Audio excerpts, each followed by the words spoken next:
추석 연휴 정치권은 광화문 차벽 공방으로 뜨거웠습니다. 야당에선 차벽으로 가로막힌 독재의 그림자라고 공격했고 여당에선 국민의 안전을 위한 방역의 벽이라고 응수했습니다. 광복절 집회가 유발한 방역 후유증을 고려하면 이번 정부의 선택은 실로 불가피한 측면이 있습니다. 한때 민주주의의 외침을 막았던 차벽이 방역의 벽으로 변하는 세상. 우리는 그런 코로나 시대에 살고 있습니다. 오늘의 킹슈맨 시작합니다.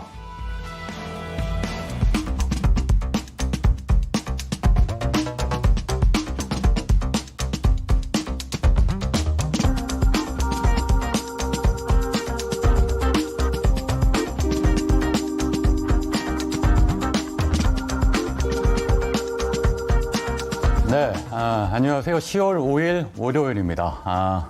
시청자 여러분들께서도 추석 연휴 잘 보내셨나 모르겠습니다. 우리 요원들은 어떨까요? 하나씩 여쭤볼까요? 오찬석 의원 어떠셨어요? 네. 저도 뭐 오랜만에 하루 종일 방송 없는 날이 있어가지고요. 편안하게 네. 집에서 뒹굴뒹굴 하다가. 은근히 하루 종일 방송이 없는 날이 잘 없다 이런 말씀이시군요. 네. 네, 맞습니다. 하루도 일하지 않고 쉬는 날이 오랜만에 있었습니다. 네. 네, 김준희 의원님 어떠세요? 네. 자영업자들은 사실 연휴가 자영업자. 꼭 반갑지만은 않고 네. 이제 매출은 올려야 될 매출은 똑같은데 네. 쉬는 날이 있으니까 좀 뭐 조마조마한 가슴도 들고 좀 그런 생각이 좀 많이 들었습니다. 일하러 오는 게 즐거웠다는 말씀이시군요. 네. 네. MC 장원 의원님은요? 네, 저도 집콕하면서 그 동영상 그 플랫폼 있지 않습니까? 너튜브? 그 영상을 엄청나게 많이 봤습니다. 보다 제가 거북이 등껍질에서 여드름 짜는 영상을 보고 있더라고요. 네. 네, 거북이 등껍질에 여드름 나는 거 아셨습니까? 몰랐어요. 제가 그 영상을 보고 있더라고요. 심각하게 많이 보고 있었습니다, 제가. 연휴 동안에. 네, 다들 재밌게 지내신 것 같습니다. 자, 정리하고 시작 들어가겠습니다. 첫 번째 순서는 저희 킹슈맨이 자랑하는 인물킹 시간입니다. 자, 지난 추석 연휴 동안 눈길을 끈 인물 3명을 선정해봤는데요. 추석 이튿날이 지난 2일 미국 백악관 앞에 찾아가 1인 시위를 한 민경욱 전 미래통합당 의원과 코로나19 확진 판정을 받은 미국 도널드 트럼프 대통령, 그리고 추석 전날 밤 전국의 안방을 뜨겁게 달궜던 가왕 나훈아 씨입니다. 자, 우선 지난 추석 연휴 동안 미국 백악관을 찾아가 피켓 시위를 벌인 한 정치인이 있었습니다. 바로 민경욱 전 미래통합당 의원인데요. 자세한 모습을 직접 화면으로 만나보시죠. 대한민국의 민주주의가 죽어가고 있습니다. 민주주의의 근간인 선거 제도가 사라지고 있습니다. 지난밤에 중앙선관위에 있는 서버가 교체됐습니다.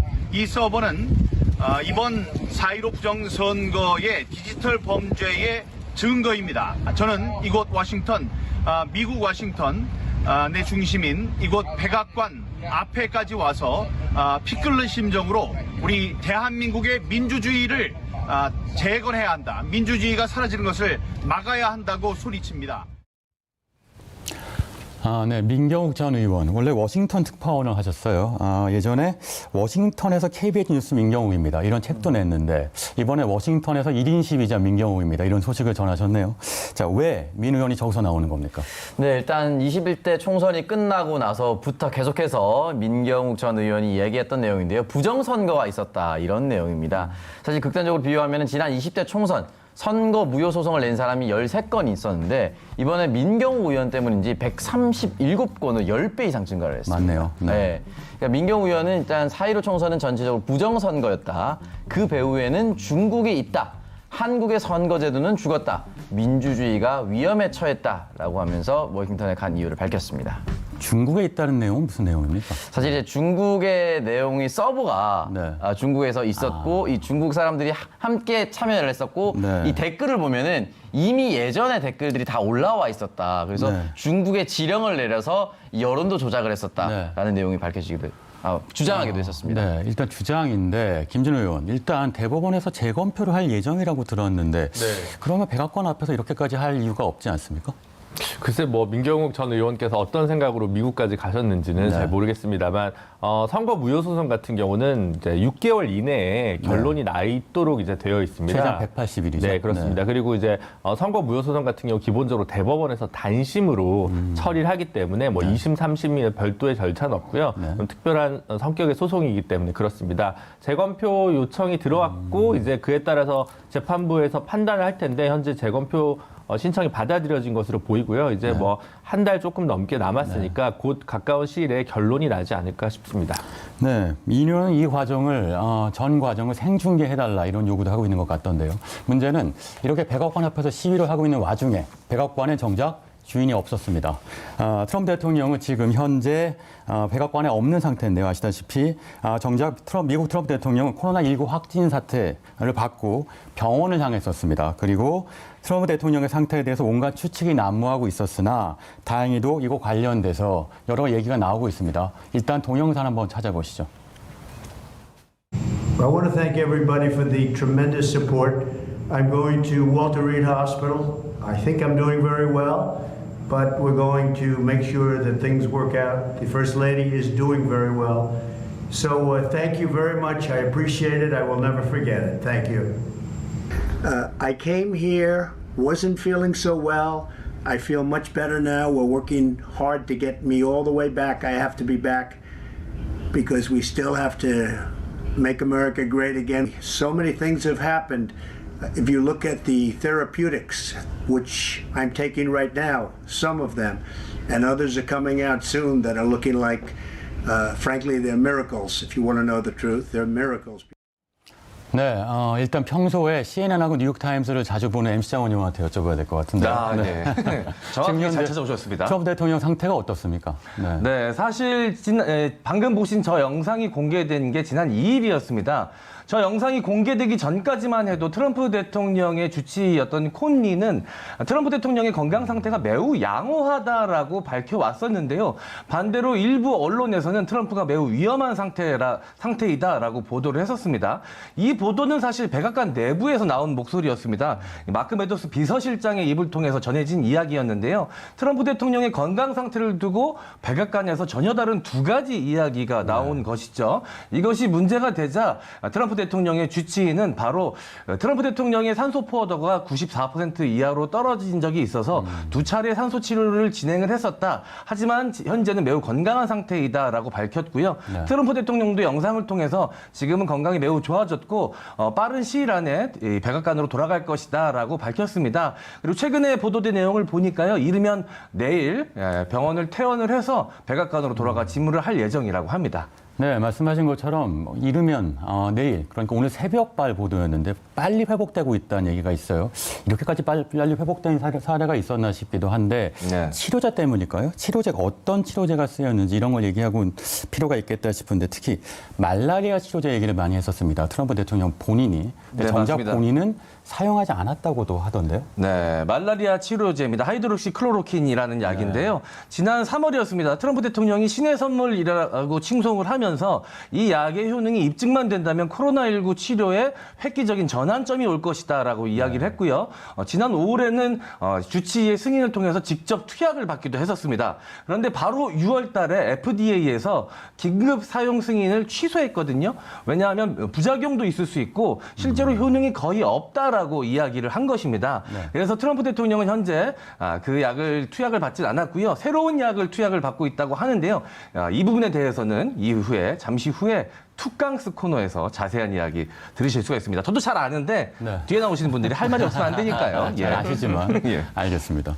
어쨌든 대통령이 어떤 치료를 받는지는 국민들 전 세계 코로나 확진자들한테도 관심 있는 부분일 테니까요. 투광에서도 다시 한번 알아보도록 하겠습니다.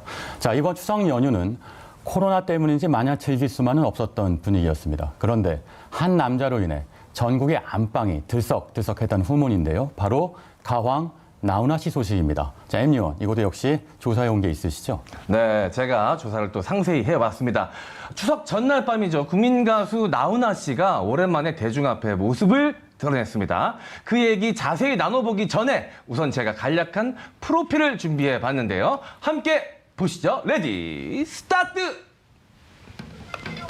이름 나훈아, 본명은 최홍기, 생년월일 1947년 2월 11일생, 부산시 동구 초량이동 415번지 7동 3반에서 한 마도로스 둘째 아들로 태어나 유복한 어린 시절을 보낸 그는 중학생 때까지 야구 선수로 활동했는데요. 이후 서울로 유학 가는 형을 따라 상경해 서울 서라벌 예고에 진학, 성악가의 꿈을 키우게 됩니다.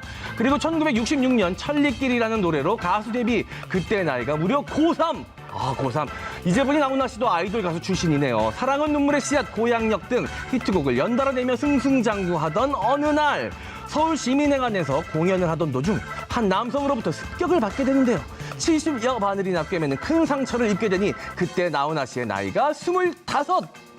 화제가 됐던 배우 김지미 씨와의 결혼과 이혼, 공연을 할 때 외에는 모습을 드러내지 않는 신비주의, 그리고 2008년 대한민국 기자들 정신 번쩍 차리게 했던 문제의 기자회견까지 그 어느 것도 평범한 게 없는 가황 나훈아가 2020년 추석 연휴에 또 하나의 사건을 만들었으니 다름 아닌 TV 언택트 콘서트, 게다가 무려 노 개런티 무보수 출연.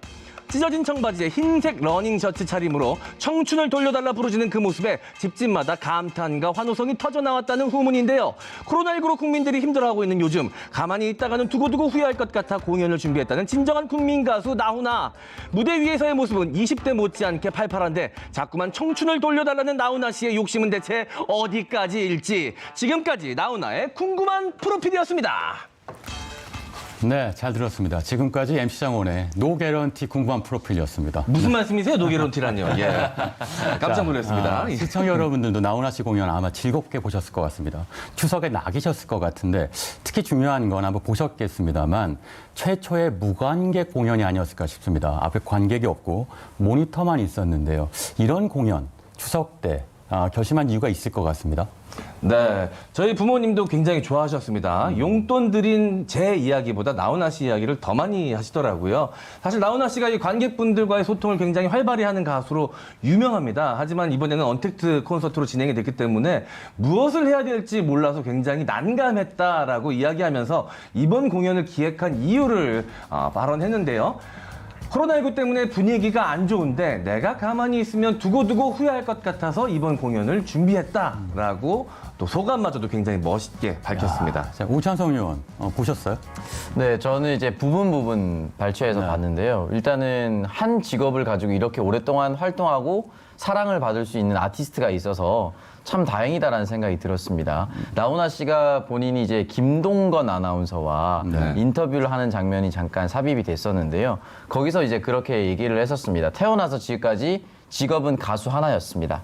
그래서 저는 노래를 하고 있습니다라고 얘기를 했었는데 그 별거 아닌 노래를 하고 있습니다의 말이 깊은 울림을 줄 수 있었던 것 자체가 나훈아 씨의 삶 자체가 노래 그 자체였기 때문에 그런 감동이 오지 않았나라는 생각이 들었고, 그렇게 명절 때 힘이 붙여 있는 국민들에게 힘을 줄 수 있는 아티스트, 정말 소중한 존재였다고 생각합니다. 그 노게런티가 굉장히 화제가 되지 않았습니까? 네. 뭐 여러 가지로 돈보다는 명예와 자존심이 중요한 가수다 이런 그 생각이 들던데요.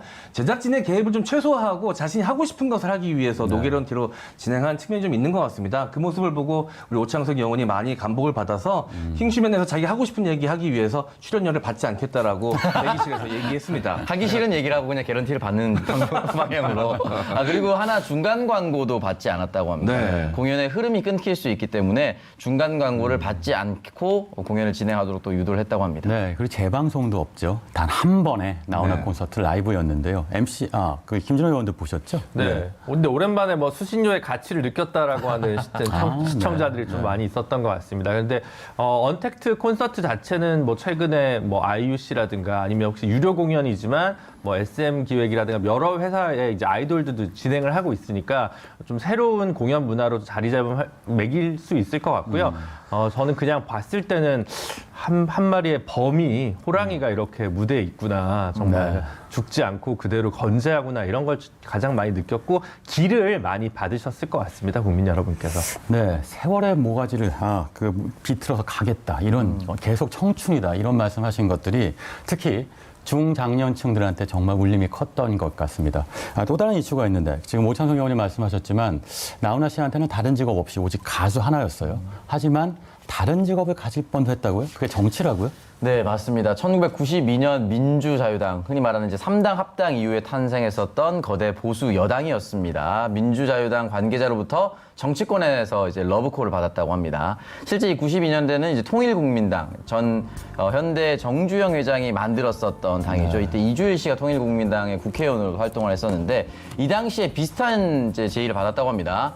국가와 민족을 위해서 정치를 좀 하셔야 되겠다라고 민주자유당 관계자가 얘기를 했고, 나훈아 씨는 울긴 왜 울어를 누가 제일 잘 부른다고 생각하느냐, 마이클 잭슨이 잘 부른다고 생각하느냐, 내가 잘 부른다고 생각하느냐라고 질문했었는데, 여기에 대해서 민주자유당 관계자가 그거야 당연히 나 선생이 최고로 잘 부르죠 라고 대답을 했다고 합니다.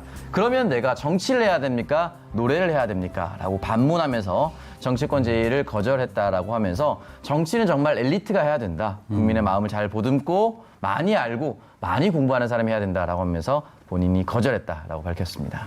네, 예인으로서 대중의 마음을 대변하겠다 이런 뜻 같습니다. 심지어 정치 권력의 제안도 거절했지만 재벌 권력이랄까요? 어쨌든 이런 사례가 있던데요. 이건희 회장 생일에 와서 노래해달라는 제안을 거절했다는 것도 굉장히 유명하죠. 네. 네, 그렇습니다. 삼성을 생각한다 김용철 변호사의 그 책에서 나와 있던 일화인데요. 이건희 회장의 생일에 초청을 받았는데 나훈아 가수께서 본인께서 이제 거절했다. 내 공연을 보고 싶거든 티켓을 끊어라. 네. 이런 이제 일화가 있었습니다. 사실 해외에서도 이제 이런 사례가 종종 있는데요.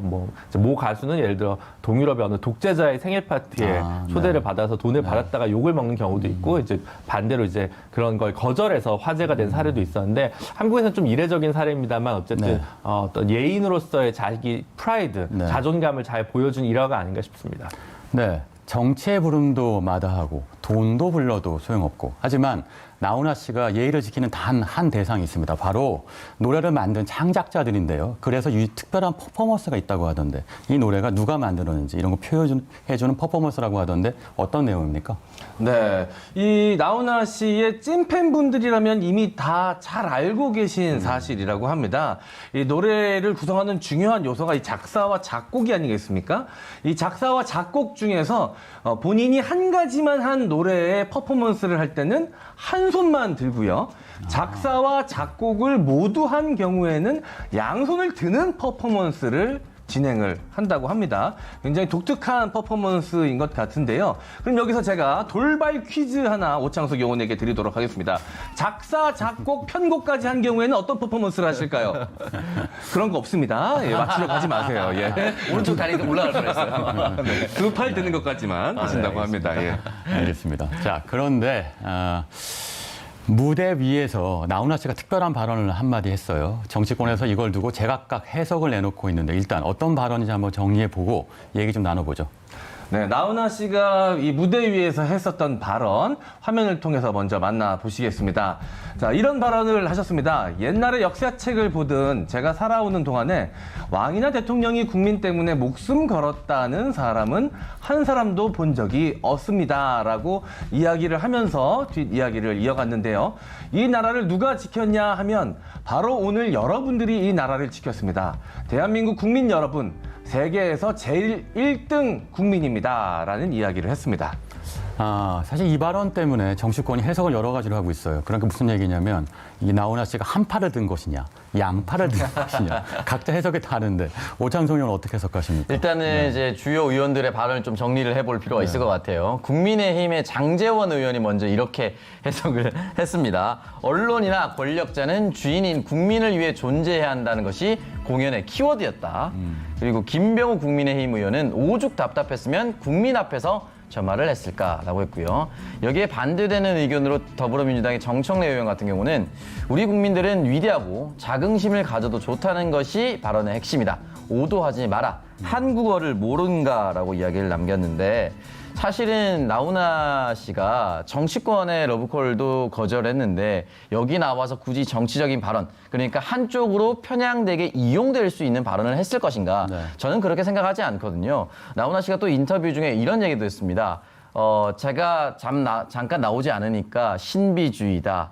요양원에 입원했다더라. 네. 제대로 걷지도 못한다더라.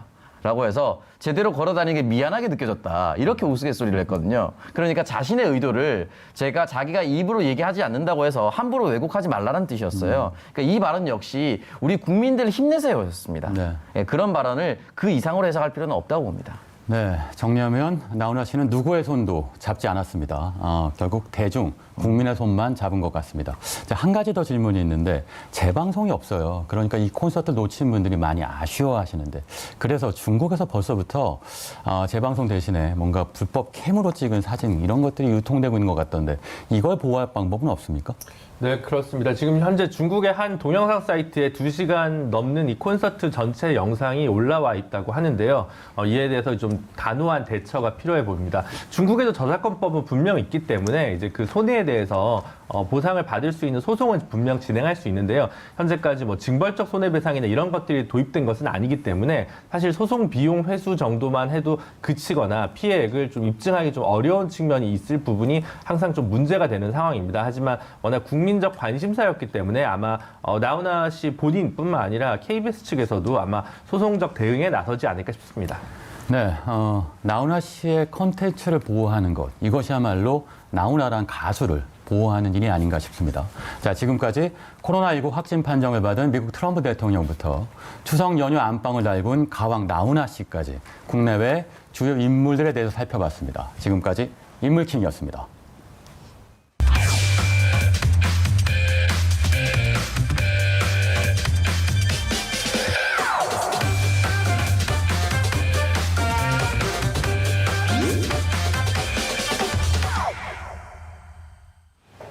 네, 여러분들을 즐겁게 하는 저 MC 장원의 반짝이는 모습들을 마음껏 볼 수 있는 아주 약간은 저 위주의 코너죠. 거기에 오창석 의원이 아주 조금 양념 정도 치는 티키타카 뉴스. 오늘 주제는 배달 음식의 숨은 진실입니다. 네, 이번 추석 때 이 맛있는 것 많이 드셨습니까? 올해는 집콕 추석을 보내다 보니 이 배달 음식들을 많이 찾으셨을 것 같은데요. 이 배달 음식 한 그릇이 내 앞에 오기까지 굉장히 많은 이 사연들이 숨어 있다고 합니다. 자, 오늘 주제에 대해서 오창석 의원이 양념 살짝 치듯이 설명을 좀 해주시죠. 네, 명절 특수를 누리는 것이 또 배달 음식이라고 볼 수가 있습니다. 이제 중요한 것은 이 추석 연휴 기간에 명절 할증, 추석 할증이 일어난다라는 이제 공지가 이 배달 어플리케이션에 떴다라고 볼 수가 있는데요. 최소 500원부터 많게는 2,000원 정도까지 배달료를 추가로 인상을 했습니다. 뒤이어서 이런 말이 나왔습니다. 추석 연휴 배달 대행업체 배달료 인상으로 인해서 배달료가 추가됩니다. 일명 명절 할증 명목으로 배달 대행업체에서 올린 배달료가 자연스럽게 소비자에게 전가가 된 것인데요. 실제로 배달료는 기본 배달료 3,000원에서 5,000원인데 여기 할증이 붙으면 최대 8,000원까지 인상이 되었다라고 합니다.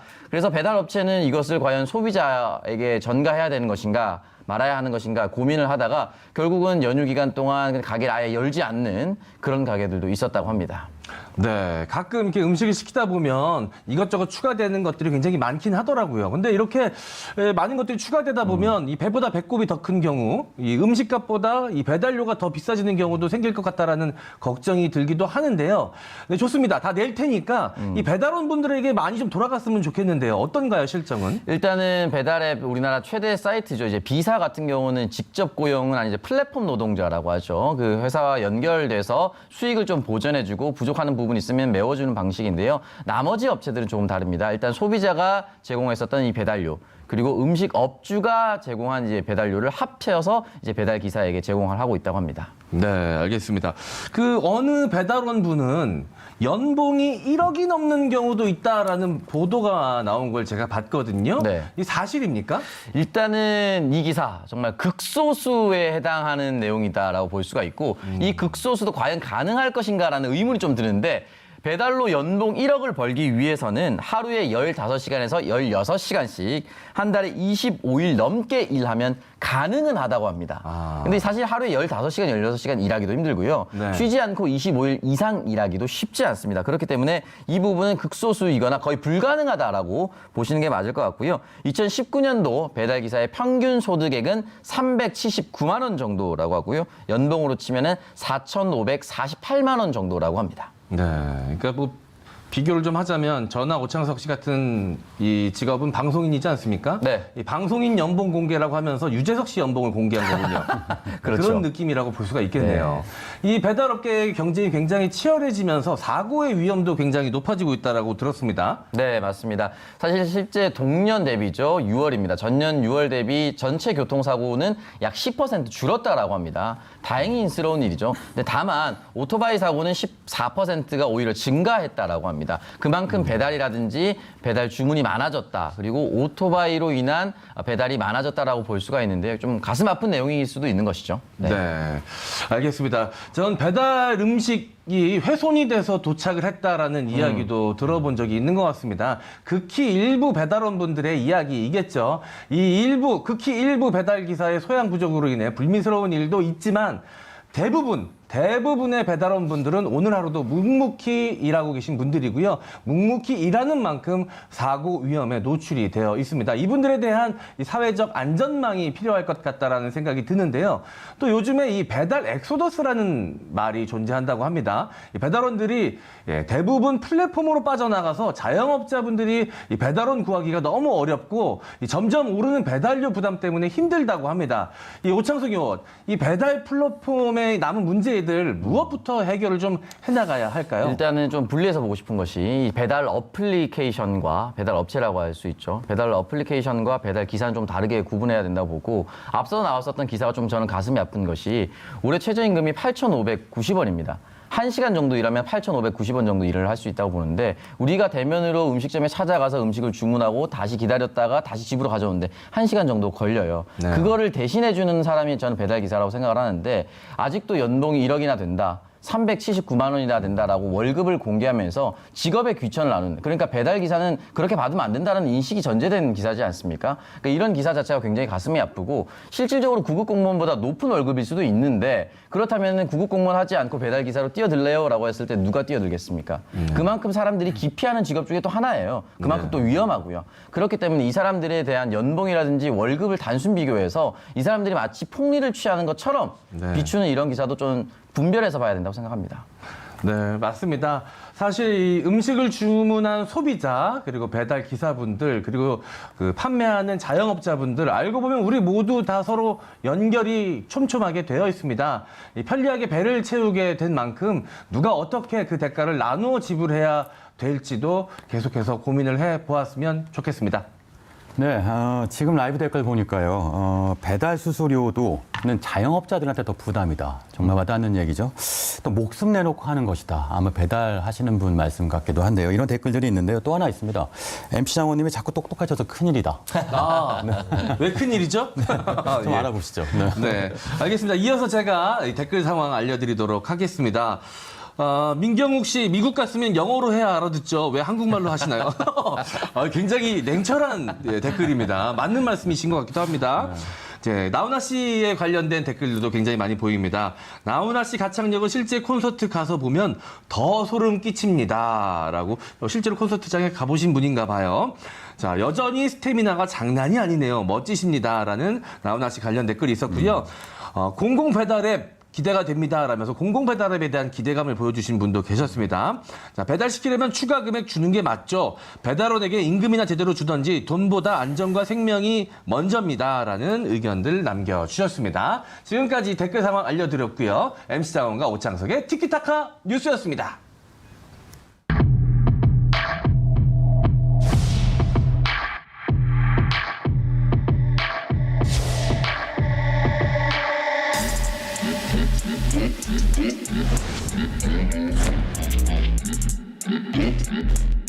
저는 이정 활동을 하는 동안에 단 한 번도 개인의 사리 사욕을 위해서 제 권한을 사용한 적이 없다는 말씀을 드리고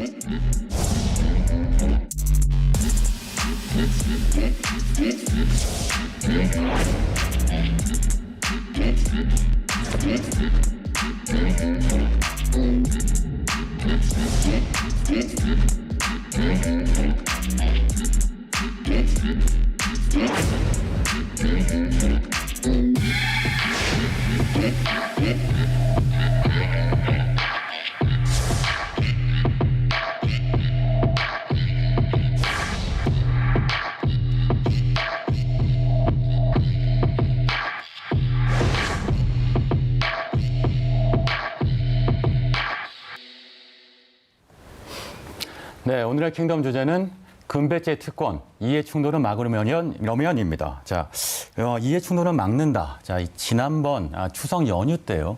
추석 민심 도마 위에 올랐던 대부분의 의원들이 바로 이해 충돌 문제 때문이었을 겁니다. 이게 중요한 이슈이기도 하고 그래서 우리 킹덤에서도 이 이슈를 바로 다루게 된 걸 텐데요. 이해 충돌 막으려면 어떻게 해야 됩니까? 네, 일단은 현재 상황 먼저 살펴볼 필요가 있을 것 같은데요. 피감기관으로부터 한 1,000억 원대의 수주를 받았었던 박덕흠 의원의 사례가 있고요. 본인은 스스로가 이제 결백을 주장을 하고 있지만 시민단체에서 2차 고발을 한 상태입니다. 김홍걸 의원도 있습니다. 남북 경협 테마주에 약 1억 7천만 원치의 주식을 보유하고 있었습니다.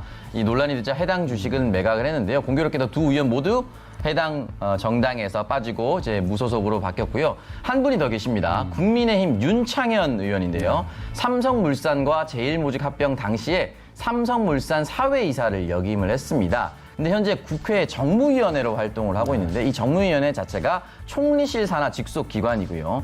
그리고 경제검찰이라고 볼 수 있는 공정거래위원회도 담당을 하고 있습니다. 그렇기 때문에 이 문제 논란의 소지가 있는 사람이 과연 이 정무위원회에 들어가는 것이 맞는 것인가? 라는 이야기가 지금까지도 흘러나오고 있습니다. 네, 특히 윤창현 의원의 경우에는 킹시맨에 처음 등장했는데요. 일단 국민연구위원장 출신이고요. 또 하나 중요한 것은 과거 문제만이 아니고 앞으로 정부에서 앞으로 다룰 이슈. 예를 들면 삼성생명이 갖고 있는 삼성전자의 지분 이것의 평가액을 어떻게 할 것이냐. 이걸 시세로 할 것이냐 아니면 매입 초과로 할 것이냐. 이제 현재 시가냐 아니면 원가냐. 이 문제 때문에 아주 예민하거든요. 그러니까 앞으로 나올 이해충돌 문제가 더 예민하기 때문에 앞으로 우리도 많이 다루게 될 것 같고요. 윤창현 의원의 입장도 궁금한 부분이기도 합니다. 자, 어쨌든 이해충돌 방지 조항 이미 있는 걸로 알고 있는데 적용이 제대로 되고 있긴 합니까? 네, 지금 이해충돌 방지 조항 같은 경우에는 공직자윤리법을 통해서 이제 적용이 돼 있는데요. 이제 의무만 있지만 사실 실질적인 처벌 규정이 있는 건 좀 다른 궤로 좀 되어 있습니다. 구체적으로 말씀드리면 공직자윤리법 같은 경우에는 뭐 퇴직 공무원 같은 경우에 취업 제한, 그다음 고위공직자의 재산 공개, 그리고 주식 같은 경우에 백지 신탁 이런 세 축으로 이루어져 있는 게 이제 공직자윤리법의 내용이라고 할 수 있고요. 명시적으로 이해 충돌을 방지하기 위한 좀 더 구체적인 규정은 현재 입법 불비 상태라고 할 수 있습니다. 입법 불비 상태다. 알겠습니다. 네. 자, 이 금배지의 특권에 제동을 걸어야 된다고 생각이 듭니다. 여기서 킹덤 퀴즈 나갑니다. 이해충돌 방지 조항은 원래 어떤 법에 포함이 되어 있었을까요? 자, 보기 나갑니다. 1번 김영란법, 2번 백종원법, 자, 3번 민식이법. 자, 이번 문제는 국회의원이 될 뻔했던 오창석 의원이 한번 풀어보도록 하겠습니다. 네, 일단 3번 민식이법을 모르면 정말 말이 안 됩니다. 그리고 사실 사진에서도 나왔다시피 이제 안전에 관련된 내용이기 때문에 3번은 일단 될 수가 없고요. 네. 2번 백종원법이 되려면 설탕 정도는 좀 들어갔어야 되지 않을까라는 생각이 들고 설탕이랑 좀 크게 무관한 것 같아서 또 골목도 하나 등장하지 않았거든요. 그래서 정답은 1번. 김영란법입니다. 네. 이번에는 제가 좀 너무 쉬운 문제를 드린 것 네. 같다는 생각이 듭니다. 맞습니다. 정답은 1번 김영란법입니다. 2015년에 제정된 김영란법은요, 부정청탁 및 금품 등 수수의 금지에 관한 법률인데요. 입법 과정에서 이해충돌 방지 조항이 포함이 됐다가 삭제가 됐습니다. 2번 백종원법은요, 만들어진 적이 없죠. 예, 그러니까 그냥 넘어가요. 예. 자, 그리고 3번 민식이법은 어린이 보호구역에서 교통사고로 어린이를 상해, 사망에 이르게 한 경우 가중처벌되는 법입니다. 네, 오창석 의원, 예. 네. 이 이해충돌 방지법이 표류하게 된 이 순환사를 직접 준비하셨다고 이야기를 들었습니다. 네, 무려 7년 동안 이제 공전하고 있다라고 볼 수도 있는데 일단 이해충돌 방지법 7년간의 순환사를 조금 정리를 해 보도록 하겠습니다. 일단 2013년으로 거슬러 올라갑니다. 김영란법이라고 불렀었죠. 청탁금지법과 함께 추진 때부터 처음부터 논의가 됐었습니다만 번번이 국회 문턱을 넘지 못했고요. 지금만큼 뜨겁지도 않았습니다. 2013년 분위기 당시는. 그러다가 2016년이죠. 20대 국회에 들어와서 본격적으로 논의가 됐었고 정부안을 포함해 세 차례 법안이 발의되기까지 했었습니다. 하지만 상임위 문턱을 넘지 못하고 임기 만료로 폐기가 됐고 21대 국회에서 다시 한번 이제 뜨거운 감자로 떠올랐는데 지난 6월입니다. 국가권익위원회 발의로 잠잠하다가 박덕흠 의원 의혹이 불거지면서 다시 한번 더 집중 거론되고 있고 많은 의원들이 다시 한번 발의하자라고 이야기를 하고 있습니다. 네, 지금 말씀하신 것처럼 바로 문제가 박덕흠 의원인데요. 네. 사실 원래 김영란법이라고 하는 것은 받지도 말고 주지도 말자 아닙니까? 근데 일단 받지는 않게 됐습니다. 하지만 영향력을 준다. 이건 아직 여전히 남아 있어요. 대표적인 사례가 박덕흠 의원인 거죠. 네. 네, 그렇습니다. 그 사실 당시에 이제 그러니까 이해 충돌 방지 조항이 들어가려고 했던 부패방지법이거든요. 정확히 얘기하면 부패방지법이었는데 이제 이게 참여연대에서 90년대 중반에 처음에 제기를 했던 것이고요. 근데 아시다시피 이제 그 부정 청탁 금지, 금품 수수 금지 이제 2개만 들어가고 네. 이해 충돌 방지는 좀 들어가지 못했습니다. 몇 가지 이유가 있을 텐데요. 김영란 대법관 그러니까 당시엔 권익위원장이었죠. 김영란 대법관 같은 경우는 법관 출신이다 보니까 이제 이게 우리 판사들 같은 경우에는 자신의 친인척이나 아는 사람이 뭐 한쪽 편 변호사다. 그럼 스스로 이제 그걸 회피한다든가 아니면 기존에 있던 법무법인에 있었던가 이러면 그 부에서 빠지거나 그 사건을 다른 부로 배당을 하게 됩니다. 그래서 그런 관점에서 좀 접근을 하셨던 것 같은데 문제가 되는 것은 실제로 공직에 있는 거는 법원과 달리 한 명밖에 없는 경우에 항상 빠지기가 좀 어려운 부분들이 있거든요. 그러다 보니까 이제 이것들이 좀 표류하게 된 원인이 된 부분이 있습니다. 왜냐하면 이 법 자체가 적용되는 게 공공기관까지 모두 포함한 뭐 100만 명이 넘는 공직자이기 때문에 그 부분을 포괄적으로 입법하는데 굉장히 어려움을 겪다 보니까 현재까지 좀 난항을 겪은 것이라고 평가할 수 있습니다. 네, 그 M요원 그러면 그 박덕흠 의원의 해명이 좀 있을 텐데 해명 스타일을 한 번만 정리해 주시죠. 네, 지난 9월 25일 박덕흠 의원의 기자회견으로 본 이 해명 스타일을 한번 정리해 봤습니다. 화면으로 한번 만나보시죠. 자, 한마디로 이야기해서 이 도의적인 책임은 없다라는 것이 주요 내용이었는데요. 불법은 없었고 어떤 부정청탁이나 이해충돌 행위도 하지 않았다라고 이야기를 했습니다. 그래서 도의적인 책임은 지겠다. 당적을 내려놓는 것이 마땅하다라고 이야기를 하면서 모든 건 모함이다. 현 정권이 저를 희생양으로 삼아 위기 탈출을 시도한다는 점을 지적하기도 했었습니다. 네, 추석 때 이 이슈 갖고 얘기가 많았을 텐데 일단 수사 상황을 좀 짚어주세요. 어떻습니까? 네, 여러 가지 혐의가 있고 각종 시민단체에서 지금 고소고발이 연이어지고 있는데요. 어떤 것은 검찰에 고발하고 어떤 것은 경찰에다가 고발을 해서 좀 나뉘어져 있는 것 같습니다.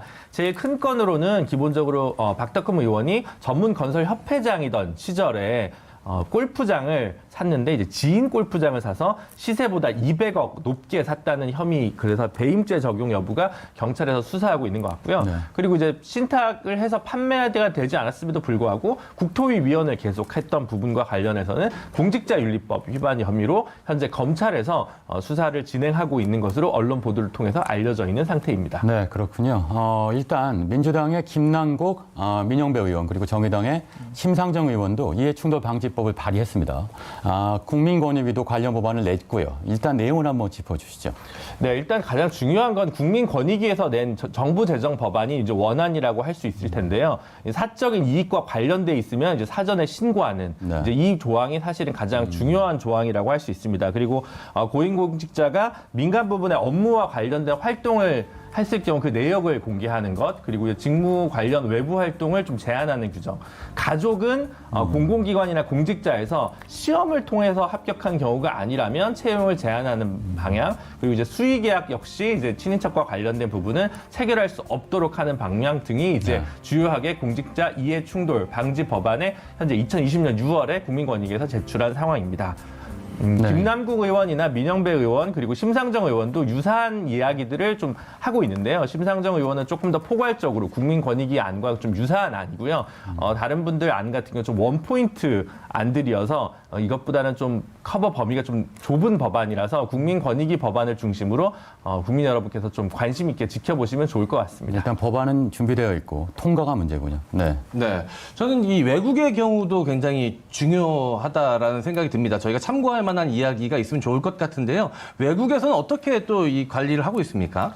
뭐 제가 해외 모든 사례를 잘 알지는 못하지만 보통 이제 미국, 뭐 영국, 독일 주요 이제 소위 선진국이라고 하는 국가들은 현재 우리 국민권익위에서 담고 있는 안보다 더 강력한 안, 이 굉장히 상식적으로 좀 설계되어 있는 상황이라고 할 수 있습니다. 이해충돌과 관련해서 어떠한 퇴직 이후에 관련된 업무를 뭐 2년, 1년간은 전혀 할 수 없도록 미국은 이제 되어 있고요. 독일 같은 경우는 위임장을 받기 전에 그 전에 있던 모든 활동, 현재 수입을 계속 주기적으로 신고하도록 규정이 돼 있고요. 영국 같은 경우도 역시 의회 윤리 규범을 통해서 매달 당선된 이후에 1개월 안에 자신이 가진 모든 재정 이해관계를 등록해야 되고 1년 이내로 모든 소득을 등록하도록 되어 있습니다. 그리고 이제 좀 재미있는 사례들이 예전에 또 유럽의 몇몇 국가들에서 있었는데 예를 들면 스웨덴에서는 95년에 부총리직에 있던 젊은 정치인이 판공비 카드로 초콜릿 몇 개를 샀다가 부총리직을 내려놓는 일이 있었고요. 그리고 이제 독일 같은 경우는 대통령, 물론 독일은 총리가 핵심적인 국가입니다만 독일 대통령 같은 경우에 그 불프 대통령이라고 해서 약간 시세보다 낮은 저리로 대출을 받고 호텔을 지인으로부터 업그레이드 받았다는 이유로 대통령직에서 물러난 일이 있었거든요. 경제적 가액으로 치면 사실은 1억 이상도 되지 않는 정도의 수준으로 알려져 있는데 워낙 청렴도에 대한 국민적 기대가 높고 바로 그런 국가들이야말로 투명성이 높은 사회가 우리가 좀 더 한 걸음 더 나아갈 수 있는 사회라는 걸 잘 보여주는 사례들이 아니었나 싶습니다. 네, 말씀하신 것처럼 매우 엄격한데 그만큼 국민의 잣대가 엄격해지면 그러면 세상이 바뀌고 정치가 바뀌게 되는 게 아닌가 싶기도 합니다. 그런데 궁금한 거 있습니다. 이해충돌 방지법, 이름 그대로 이해충돌 없이 법에서 통과되려면 어떻게 해야 됩니까? 현재로서는 사실 아까 말씀드린 난관이 분명히 있습니다. 180만 넘는 뭐 공무원들이나 공공기관 종사자들 그리고 친인척들까지 다 이것이 적용이 되는 부분이기 때문에 굉장히 실생활에서 굉장히 어려운 문제, 실제로 법의 규범력이 작동하기 어려운 문제가 있는 것은 사실입니다. 그래서 예를 들어 19대 때 국회의원이었던 민주당 김기식 전 의원 같은 경우는 이거 좀 원포인트로 하자. 네. 국회부터 먼저 적용을 하자. 국회법부터 개정해서 국회의원들 같은 경우 상임위만 교체를 하면 되기 때문에 사실 그렇게 어려운 문제가 아닙니다. 근데 이제 하위직 공무원이든 아니면 일부 고위공직자든 대체 불가능한 업무를 하는 경우에 예를 들어 뭐 동생이 뭐 금융권에 있는데 본인이 금감위에서 고위직에 있다. 그럼 둘 중에 한 명이 사표를 낼 수도 없는 노릇이기 때문에 그런 경우에는 좀 사실 업무상 어려움이 있기 때문에 그런 경우는 사전 신고를 중심으로 좀 법을 마련하고 이해충돌 자체에서 재척 기피, 회피 이런 부분들에서 좀 한계가 있으니까 이것들이 충돌 상황이 내재되어 있는 가능성이 있다는 걸 투명하게 세상에 알리는 방식으로 입법을 하면 돌파를 할 수 있지 않을까 이렇게 투트랙으로 좀 생각해 볼 수 있을 것 같습니다. 네, 중요한 건 더 이상 미룰 수 없다는 겁니다. 국민들이 지금 더 높은 도덕성을 요구하고 있다는 것이겠고요. 자, 오늘 금배지의 특권, 이해충돌을 막으려면 이라는 주제로 얘기 나눠봤습니다. 자, 오늘의 킹덤 어록 이렇게 제시해 봅니다. 금배지의 특권, 이제는 내려놓는 것부터 시작하라. 자, 여러분도 한 번쯤 생각해보는 시간을 가졌으면 합니다. 자, 김준우, 오찬석 요원은 여기서 인사드리겠습니다. 두 분 수고하셨습니다.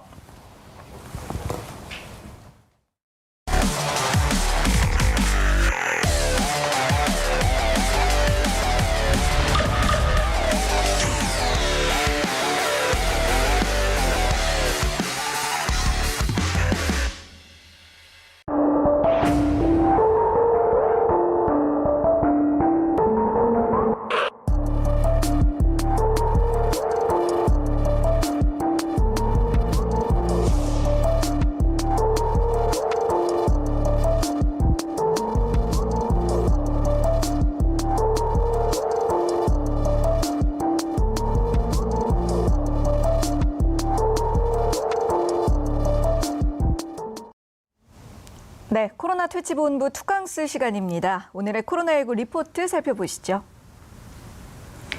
추석 이후 위험 요소 3가지. 젊은 층도 코로나19 합병증이 올 수 있다. 네, 오늘은 이렇게 2가지 주제를 준비해봤는데요. 관련해서 이야기 나누기 전에 조금 전에 발표된 확진자 현황부터 짚어보도록 하겠습니다. 오늘 0시 기준으로 국내 코로나19 신규 확진자 수는 총 73명. 그중에서 지역 감염자가 64명이었고요. 수도권에서만 49명, 50명 가까운 환자가 발생했습니다. 또 해외 유입 사례가 9명, 사망자는 1명이 추가됐는데요. 어쨌든 이 총 확진자 수는 지금 닷새 연속 2 자릿수를 기록하고 있는 상황입니다. 추석 연휴가 이제 모두 끝났고 그 우려했던 대로 귀성객, 귀경객 중에서도 확진자가 발생을 했는데요. 잠복 기간이 2주 정도인 만큼 방역 당국에서는 조심스럽게 추이를 살피면서 앞으로의 대응을 준비하고 있는 것으로 보입니다. 지금 현황 어떻게 보시는지요? 네, 일단은 추석 연휴가 끝나자마자 오늘 아침에 안 좋은 뉴스가 하나 있었습니다. 이제 경기도 포천의 육군부대에서 36명의 감염 경로를 알 수 없는 집단 확진이 오늘 오전 7시 기준으로 확인이 되었고요. 이제 계속해서 부대원 전수조사를 하고 있기 때문에 아마 오늘 숫자가 계속해서 늘어날 가능성이 있습니다. 그래서 아마도 내일 이 시간에는 좀 더 늘어나는 확진 환자 숫자를 이야기할 수밖에 없을 것 같고요. 아까 박능우 보건복지부 장관도 이 킹슈맨 시작하기 전에 잠깐 이 브리핑을 했었는데 여전히 상황이 좋지 않다라고 이제 시민들에게 지금의 상황이 안심할 단계가 아니다라고 이야기를 했는데 그럴 수밖에 없는 몇 가지 이제 상황이 있습니다. 추석 연휴 기간에 계속해서 하루 확진 환자 숫자는 2자릿수를 이제 기록을 하긴 했었는데요. 그 2자릿수의 추이를 보면은 줄어드는 기미가 보이지 않았습니다. 이제 계속해서 이제 평균 한 60명 정도의 지역 발생 확진 환자들이 나왔고 거기에다가 검사 건수가 반으로 줄었거든요. 그러니까 검사 건수 대비 확진 환자 숫자의 비율을 따져보면은 연휴 전보다 오히려 늘었어요. 예, 그렇기 때문에 연휴 후에 이제 검사 건수가 본격적으로 늘어나기 시작하면은 다시 확진 환자 숫자가 늘어날 수도 있는 전망이기 때문에 이제 오늘 방역 당국에서도 지금 상황이 그렇게 안심할 단계는 아니다라고 다시 한번 시민들에게 당부를 한 것으로 보입니다. 이제 거기에다가 어쨌든지 간에 그 작년 추석 연휴에 비하면 이동량이 굉장히 줄긴 했습니다만 많은 시민들이 동참을 해주셔서 그럼에도 불구하고 이동이 있었던 건 사실이거든요. 맞아요. 그러니까 지난 9개월 동안에 이제 상황을 살펴보면 이동이 많고 접촉이 있으면 어떻게든지 간에 어디선가 문제가 생기거든요. 그렇기 때문에 앞으로 1주, 2주는 또 다시 한번 우리가 약간 긴장하면서 상황을 예의주시해야 될 것으로 보입니다. 이 잠복 기간을 감안했을 때 추석 기간에 혹시라도 감염된 분이 계신다면 언제쯤 이 확진자 수로 드러나게 될까요? 네, 일단은 기본적으로는 한 일주일 정도가 고비라고 할 수 있겠습니다. 그러니까 이번 주 정도의 추석 연휴 때 이제 추이들이 본격적으로 드러날 것으로 보이거든요. 그래서 이번 한 주 동안은 이런 말을 계속해서 반복해서 드립니다만은 조금 긴장감을 가지고 상황을 지켜보시는 게 좋을 것으로 보입니다. 네. 추석 연휴가 끝난 바로 이 시점이 오히려 이 마음을 놓을 것이 아니라 더더욱 더 대비를 하고 준비를 해야 하는 상황으로 보입니다. 자, 오늘의 코로나19 리포트 첫 번째 주제 들어가 보겠습니다. 추석 이후의 위험 요소 3가지, 바로 이런 내용인데요. 지난 2일에 정은경 질병관리청장도 추석 연휴 이후로 코로나19를 확산시킬 수 있는 위험 요인들을 꼽았었습니다. 어떤 부분을 조심해야 한다고 했나요? 네, 일단 방금 이제 MC 장훈 요원이 정확하게 말씀을 하셨듯이 추석 연휴 때 뭐 접촉을 통해서 바이러스 전파가 있었다면 그것이 앞으로 이번 주 안에 그 양상이 드러날 것이기 때문에 그걸 이제 예의주시 살피는 것이 일단 첫 번째로 중요할 것 같고요. 네. 두 번째로는 어떤 식으로든지 간에 수도권에서 집단 감염이 계속해서 있었잖아요. 그것이 추석 연휴 기간을 통해서 지역으로 확산될 가능성에 대해서 좀 더 주의를 기울여야 할 필요가 있습니다. 그리고 마지막으로는 특히 이제 이 고령자들과 접촉이 있었잖아요. 이제 지역을 가면 아무래도 지역에 있는 어르신들과 네. 접촉이 있을 수밖에 없고요. 그리고 또 요양병원 같은 경우에는 면회가 금지되긴 했습니다만은 어떤 식으로든지 간에 연휴 기간에 아무래도 젊은 사람들과 그리고 어르신들 사이에 접촉이 있었기 때문에 네. 그 어르신들에게 바이러스가 전파가 되어서 중증이나 위중 환자가 늘어날 가능성은 여전하기 때문에 그런 대목들이 추석 연휴에 특히 우리가 주의를 기울여야 될 부분이라고 생각합니다. 네, 잘 알겠습니다. 계속해서 두 번째 주제입니다. 젊은 층도 코로나19 합병증이 올 수 있다. 이 말을 보니까 정말 세상 무서운 바이러스구나 이런 생각이 다시 한번 드는데 이게 정말 사실인가요? 네, 사실입니다. 이게 여러 가지 연구 결과들이 이제 쌓이고 있는데요. 일단은 젊은 사람들의 경우에는 60대 이상의 고령 환자에 비해서는 가볍게 앓고 지나갈 가능성이 높은 것은 사실입니다. 네. 그런데 후유증에서도 자유롭지는 않은 것 같아요. 예를 들어서 그 방역 당국이 특별히 언급한 연구 결과인데요. 미국 의사협회, 흔히 자마라고 불리는 굉장히 유명한 의학 학술지에 실린 미국의 연구 결과인데요. 10대 후반에서 20대 초반의 대학교 운동선수 26명 중에서 26명이 코로나19를 앓은 다음에 이제 완치를 했습니다. 가볍게 앓은 다음에 완치를 한 다음에 그 26명의 몸에 어떤 변화가 있었는지를 의사들이 추적을 해본 거예요. 그랬더니 26명 중에서 12명이 가벼운 심장질환 증상이 있다는 사실이 확인이 되었습니다. 근데 이제 그 운동선수들은 운동선수니까 당연히 평소에 건강했을 테고 네. 그리고 그 전에도 심장질환을 앓았던 적이 없는 그렇겠죠. 사람들이었거든요. 그러니까 코로나19를 앓은 다음에 그 후유증으로 심장질환이 생긴 것이기 때문에 이런 사실들을 언급을 하면서 젊은 사람들도 코로나19를 가볍게 앓고 지나가긴 하지만은 그 후유증으로부터는 자유롭지 않다라는 걸 방역당국이 경고를 했었는데요. 이런 사실들을 좀 염두에 두시고 나는 젊으니까 코로나19로부터 안전하다라는 좀 생각은 버리셨으면 좋겠다는 생각이 듭니다. 네.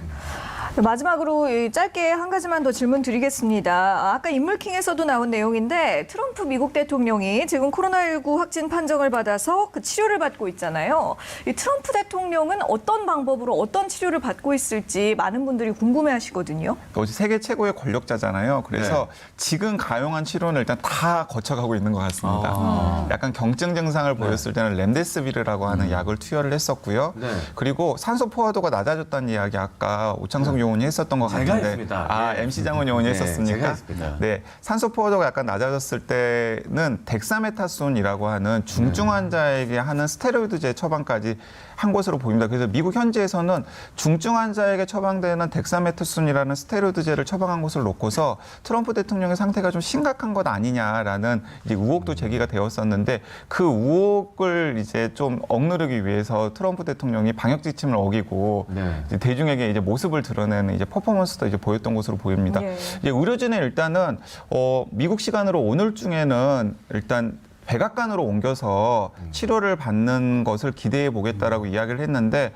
여전히 알 수는 없는 상황입니다. 그래서 앞으로 오늘 내일 상황을 계속 지켜봐야 트럼프 대통령이 진짜 밝혀지는 대로 호전되고 있는 것인지 아니면은 약간 중증으로 이어지고 있는 것인지는 계속해서 지켜봐야 될 것으로 보입니다. 예. 투약하고 있는 약 중에 3상 임상 실험 중인 약이 하나 있는데 그 약이 시중에 나올 가능성이 오히려 렘데시비르보다 훨씬 더 가능성이 높다는 얘기도 네, 있던데요. 그렇습니다. 제가 이제 몇 차례 이 시간에 언급을 했던 그 기대되고 있는 치료약 중에서 항체 치료제를 세계 곳곳에서 개발하고 있다라고 이야기를 했었잖아요. 네. 그 항체 치료제 중에서 이제 미국 제약회사가 개발 중인 게 미국 현지에서 3상 임상 시험 중인데 그것도 이 트럼프 대통령에게 투약이 된 것으로 알고 있습니다. 네, 할 얘기가 많은데 시간이 오늘도 부족하네요. 저희는 내일도 옵니다. 자, 오늘의 킹슈맨 마무리할 시간입니다. 내일은 언론의 두 얼굴, 그때는 맞고 지금은 틀리다는 주제로 강유정 교수와 함께 얘기 나눠보겠습니다. 저희는 내일 오전 9시에 다시 찾아오겠습니다. 함께해 주신 여러분 고맙습니다.